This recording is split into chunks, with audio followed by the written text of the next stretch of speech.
Well, whoever you are, wherever you are, whatever you're doing and whoever you're lucky enough to be doing it to, I'm Bushka on Blitz, back for another dose of love and affection with the milk truck from Minsk, the KV5. One of the most long-tenured and much-loved premium heavy tanks rolling about the place. The KV5 is a tremendously buoyant vehicle. It's quite striking looking. It's over 100 tons, well, just a shade over, and moves a little bit like a slug. It's only got 21 degrees of traverse on both its turret and its tracks. But for all that, it's got an absolutely outstanding side armour profile and is a monstrously good side scraper.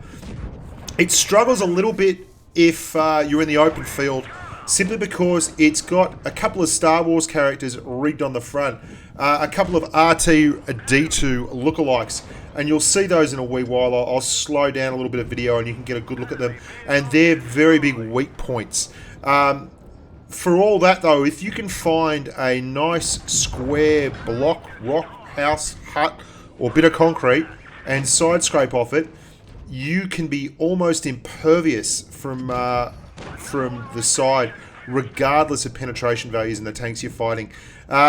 The lower glacier is a bit of a weak point, but boy, can this thing take a beating and keep on ticking. I drove it quite a bit today, yesterday, and during the week, and it's really fun to drive. It side scrapes, it bounces, it belts people.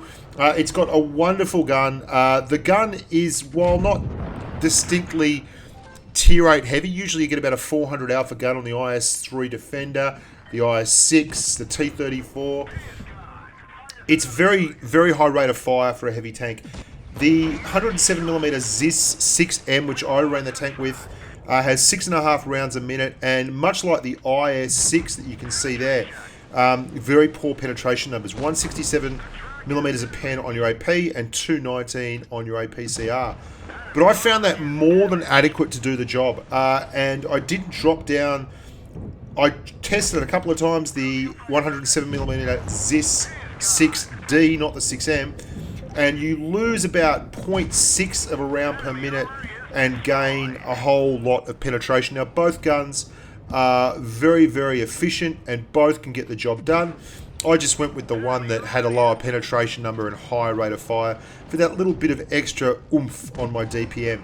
You do get heat though with the 6D, which makes it a hell of a fun tank to drive with heat.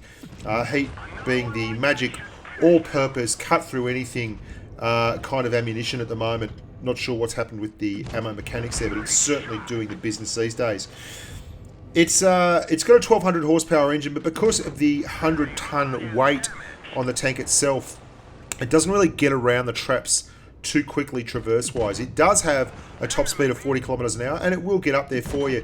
But where this tank dominates is as the side-scraping mountain from Moscow. Not just from Minsk. It's not just the milk truck from Minsk. It's also the mountain from Moscow. And I had a barrel of laughs side-scraping this thing, playing with a platoon mate running a Borsig or an ISU 152 or something with a really nice gun. Now you can see here, have a look at the R2-D2s on the front of this KV5. You can see how strong the armor profile is. Lots of reds there, even with 290mm of penetration. But the big guys at the front, R2-D2 and the sidekick, little R2-D2, are weak points. So you've got to hide those weak points at all times. If you can successfully hide those, and they're quite low to the ground, you can find rocks, blocks, carcasses of dead tanks, all kinds of things to hide them. As you can see here, I'm doing it quite successfully. If you can do that, then you're going to have a barrel of laughs, and it earns like a little firecracker.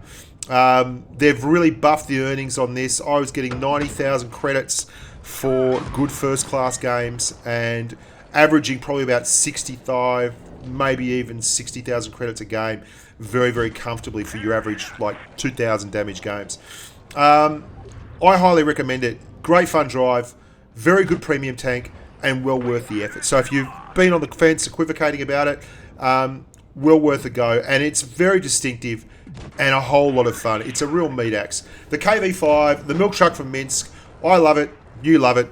As always, like, subscribe to the channel, stick around. There's plenty going on. We're doing Tactics Week all week this week, and I'm really getting a lot of good feedback from you. So until next time, boys and girls, stay safe on the battlefield.